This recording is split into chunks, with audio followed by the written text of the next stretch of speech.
les agris, nouvelle semaine, nouvelle vidéo. Donc on est déjà mercredi, je prends la caméra que maintenant. Pourquoi? Début de semaine j'ai fait que du CLC. Vraiment j'ai rien fait d'autre que du CLC avec les ailettes. Comme je vous avais déjà parlé la semaine dernière, je crois, ou la semaine d'avant. Je sais plus trop. Donc voilà, donc je me suis dit pas trop d'intérêt à vous reprendre là-dessus. Je refais juste le point. Quand on avait ramassé le sorgho, je vous avais dit on passerait un coup d'outil à dents, on savait pas encore ce que c'était. Décision de prise, on est passé avec le CLC et les ailettes. Donc aux alentours de 10-15 cm à peu près. Et on s'aimera à la au combiné herse rotative. Là, changement de programme, derrière je suis avec l'Agricem, le Disco Match. Donc je suis sur mes chaumes de tournesol. Donc les chaumes de tournesol qui avaient déjà été déchaumés une première fois. Et donc je vous ai expliqué que j'essayais de travailler à 90 degrés. Mon tournesol a été semé dans le sens où je suis là. J'ai déchaumé à 90 degrés comme ça. Et là ce qui est fait, c'est que je redéchaume dans le sens de semis du tournesol, qui sera aussi mon sens de semis du blé. L'intérêt étant que quand on va semer, on sera toujours plus agréable de semer dans le sens du dernier passage d'outil. Et surtout que vu qu'on va semer au semoir rapide, de 1 ça sautera moins même si c'est assez plat. Et de 2 au moins le dernier travail, ça sera toujours mieux semé si on sème dans le même sens que le dernier passage d'outil. Donc là je suis dans une belle pièce, 10 hectares d'un seul tenant. C'est une pièce en long qui monte, ça se voit pas, mais là ça monte terrible là. Bon voilà, un travail fait. Il y a une sacrée différence entre nos deux passages. Vraiment là on est sur une préparation de terre, un billard. Vraiment on peut dire qu'on est sur du billard. C'est hyper agréable à voir déjà visuellement. Et franchement en semis ça sera top. Donc oui, on aurait pu passer qu'une seule fois au Disco Mulch pour semer. Et bon, les conditions sont là qui font que on peut. Parce que vous voyez où on n'est pas passé, il reste encore des herbes, des cannes qui n'ont pas été pétées. Et quand on repasse à 90 degrés, il n'y a plus rien, mais vraiment plus rien. On est vraiment sur un super billard. Donc ça c'est top. Les semis de blé vont arriver d'ici... bon, les semis d'orge, je pense qu'ils sont là d'ici 15 jours, un peu plus. Parce qu'on est quoi là? On est fin du mois? Ouais. D'ici 15 gros jours, on attaque les semis d'orge. D'ici 3 semaines, un mois, on attaquera les semis de blé. Donc on est pas mal. On est pas mal du tout. On est largement dans les clous. Presque tous les premiers passages de CLC ont été faits. Bon, il restera les seconds passages où là, ça va prendre un peu de temps à faire. Mais nous on est largement dans les clous, c'est super cool. Bon allez, on continue et je vois si tout à l'heure je descends pour vous montrer un peu ce que ça fait en différence en bas de la parcelle. J'essaye de vous montrer ça. Allez, c'est parti. Bon, descendons voir le travail fait. Derrière moi le 235, notre petit Agricem de qualité. Donc là vous voyez,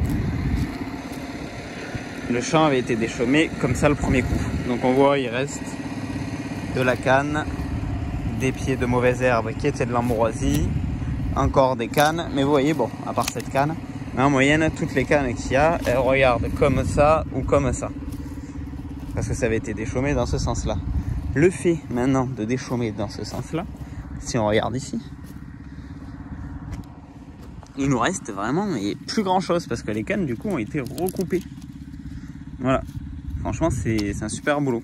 En profondeur de travail, on n'est pas énorme, aux alentours des 5-6 cm. Ouais, voilà, 5 cm. Ouais, c'est 5 à 7 cm on va dire en fonction des zones. Donc vraiment on est sur quelque chose, bon vous allez me dire il y a quelques petites mottes par endroit. Bon après ici on est dans des argiles assez fortes. On est dans de l'argile à 50% à peu près, peut-être un peu moins, les 45. Mais bon en soi tout est arraché sur la surface du sol, donc c'est ça qui nous intéresse. On est quand même sur un sol assez bien préparé, assez plat avec le rouleau derrière qui fait un bon boulot. Bon, après voilà, là-dessus on aurait clairement pu semer là-dessus. Et c'est vrai qu'il y a des cannes, des résidus, ça aurait pu nous gêner dans le semoir, même si le vibrocylinder a du grand dégagement, ça coule. Mais on préfère quand même faire ce second passage, on a le temps, les conditions sont là. C'est parce qu'on consomme en carburant, je suis aux alentours des 11 km/h, conso de carburant, je sais pas trop. Je vous le regarder à l'instantané tout à l'heure dans le tracteur. Mais voilà, franchement, le travail qui est fait, c'est vraiment super. En plus, on a les... Voilà, franchement, super travail. Disco mulch, pour ça, c'est top. Bon, il est très lourd. Là, vous voyez pas, mais ça grimpe assez terrible. Hein. De là, vous voyez, c'est tellement pas plat que là, on sait pas la fin de la parcelle. Là, hein. C'est des sarrêtes. Donc, quand ça grimpe, on le sent devant qu'il y a un peu de poids. Mais bon, voilà. Vous voyez, on n'est pas passé. Le travail est top. Et vraiment, ça fait un super bel ensemble. Ça va bien. Comment on peut dire, ça biche. Bon, allez, on continue.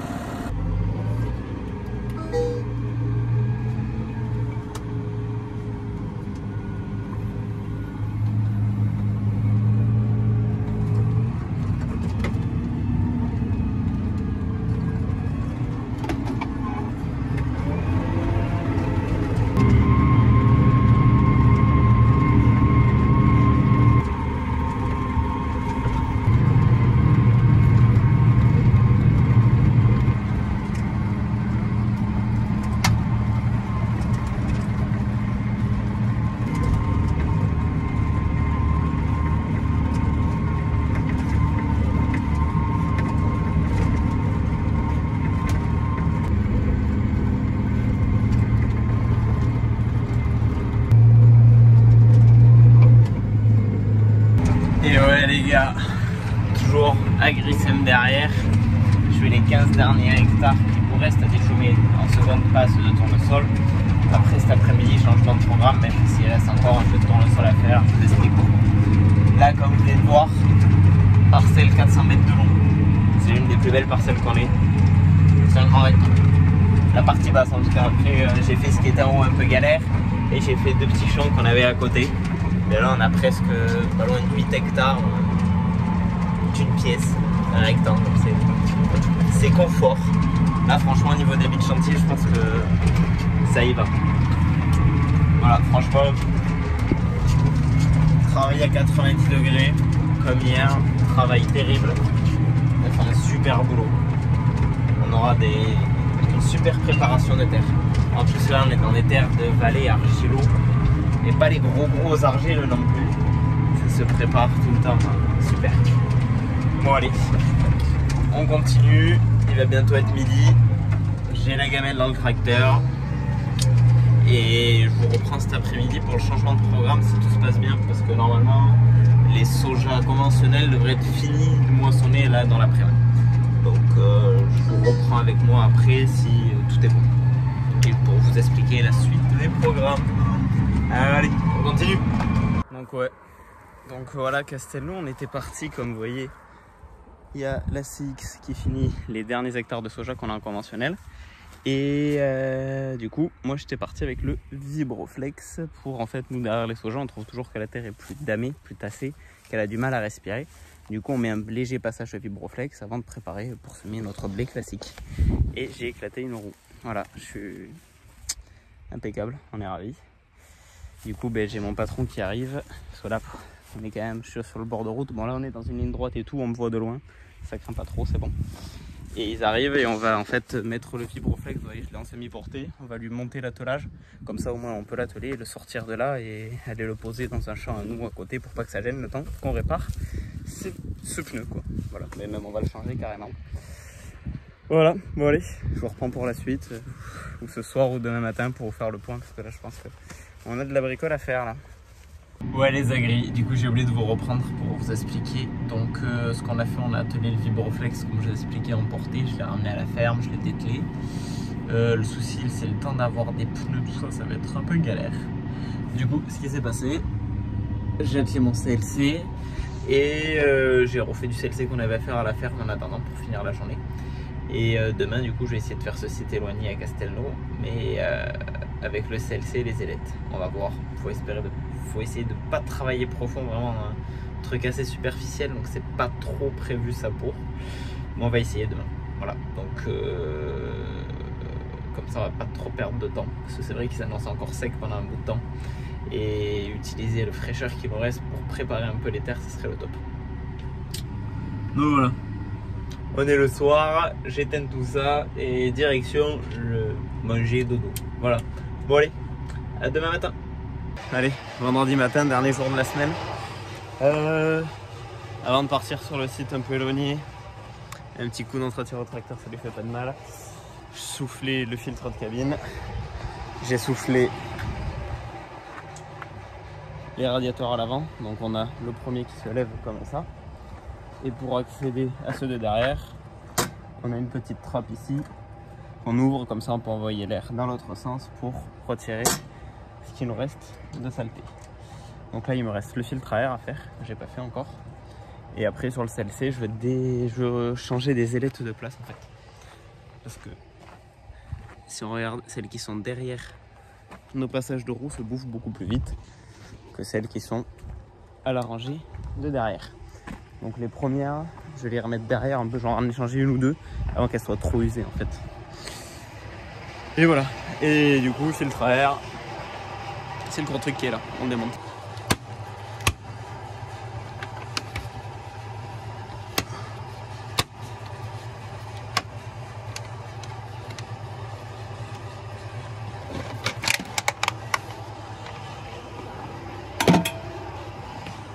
Hop.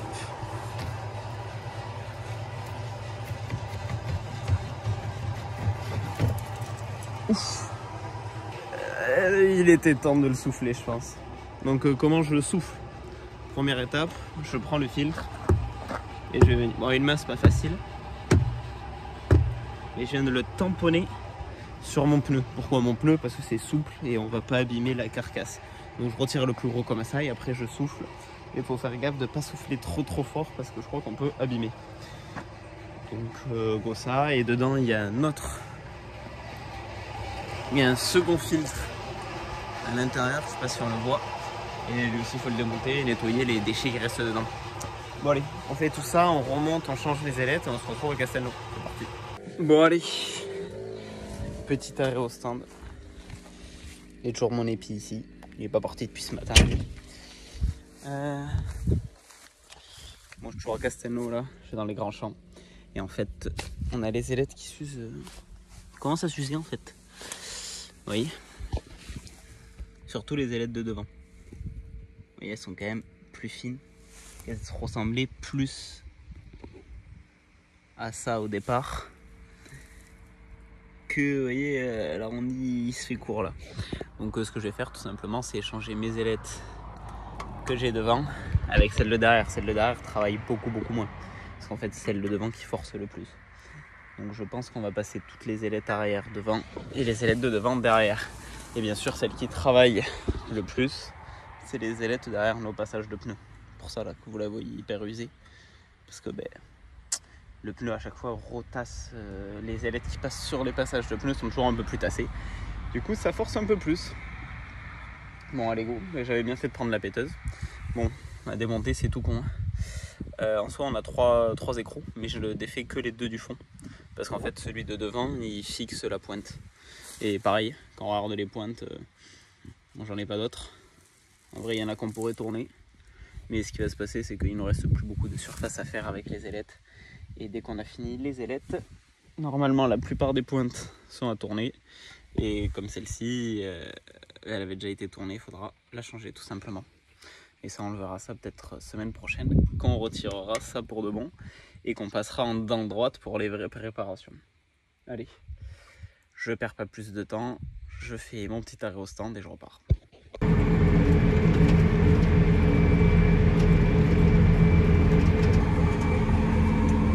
Et ouais voilà, je suis rentré de Castelnau, donc les 14 hectares à peu près qu'on avait à faire là-bas au CLC sont passés, c'est parfait. Et là je rentre et je suis maintenant derrière le soja bio qui est en cours d'être moissonné, clairement. Donc je n'aurais pas fait tout ce qu'il y a à faire en soja bio ce soir, ça c'est sûr et certain, on est le week-end. Donc là il en reste 2 hectares à moissonner ou 3 hectares, ou même plus. Ah non, 2, c'est ça. Ah non, il y a le champ de là-bas aussi. 4 hectares, il en reste un aussi.